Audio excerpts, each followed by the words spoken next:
আমি নিশ্চিত ছিলাম এটা আমার বাবা। আমি দাফন করেছি। জি, সত্য সূর্যের মতো all truth passes through 3 stages. Okay, so first it is ridiculed, and secondly it goes through violent opposing, and thirdly it's accepted as being self-evident. আব্বুর ব্যাপারে যে সত্যটা সেটা এই 3টি স্টেজের মধ্যে দিয়ে গেছে, অগ্নি পরীক্ষার মধ্যে দিয়ে গেছে। আমি শুরু থেকেই বলেছি আমি দাফন করেছি নিজের হাতে, আমার বুকে আমার বাবা মারা গেছেন এবং সেই সত্যটা বেরিয়ে আসলো। এটা দুঃখজনক যে আমাকে এটার মধ্যে দিয়ে যেতে হলো। আমাদের বাংলাদেশের ইতিহাসের ডার্কেস্ট টাইম আমরা পার করেছি এবং এখনও সেই ডার্ক টাইমের কিছুটা রয়ে গেছে, এখনও রেসিডিউ রয়ে গেছে। আমরা সেই টাইমের মধ্যে দিয়ে যাচ্ছি এবং এই যে এ ধরনের রায় পাওয়া মাননীয় মহামান্য আদালতের কাছ থেকে পেলাম এবং সরকার যে সুবিধাটা, যে নতুন খণ্ডকালীন সরকার যে আমাকে সুবিধাটা করে দিল, সেটা হচ্ছে যে আলোর রশ্মি যেটা আসছে আস্তে আস্তে, অন্ধকার দূর হচ্ছে, তার প্রমাণ। আমি কৃতজ্ঞ এই সরকারের উপদেষ্টা তাদের কাছে। আমার এই নামগুলো নিতেই হবে।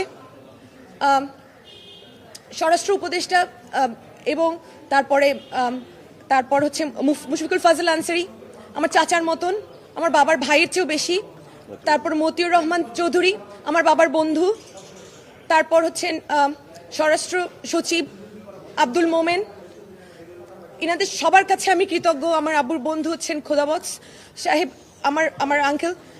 ওনারা আমাকে যদি সাহায্য না করতেন আমি এটা অ্যাচিভ করতে পারতাম না এবং শুরু থেকে মুশফিক চাচা এবং মতিউর রহমান আঙ্কেল যদি আমার সাথে না থাকতেন আমি করতে পারতাম না। আমাকে স্পেশাল ব্রাঞ্চ থেকে সাহায্য করা হয়েছে, পুলিশের সাভার থানা আমাকে অসম্ভব সাহায্য করেছে। তারা দিন রাত কষ্ট করেছেন, এখন পর্যন্ত কষ্ট করে যাচ্ছেন এবং কাজ এখনো বাকি আছে। আমার আব্বুর দেহাবশেষ সংরক্ষিত ঢাকা মেডিকেলে এবং সেখান থেকে আব্বুকে দাফন করতে নিয়ে যাওয়া হবে সিলেটে।